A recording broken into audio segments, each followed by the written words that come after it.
केतन और नर्मदा के साथ मोगरा ने किया बुरा बर्ताव। रज्जी को आया गुस्सा।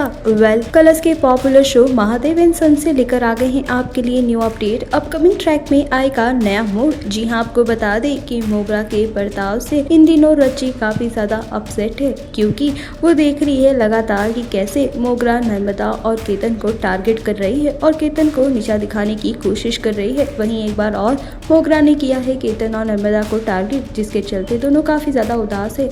अब इस बात को लेकर रज्जी धीरज से बात करते हुए नजर आती है और उसे कहती है कि हमें उनके साथ बैठकर चाय पीनी चाहिए, उनका मूड लाइट करना चाहिए। अब देखना होगा क्या रज्जी और धीरज मिलकर मोगरा को सबक सिखा पाएंगे और उसकी हरकत को रोक पाएंगे।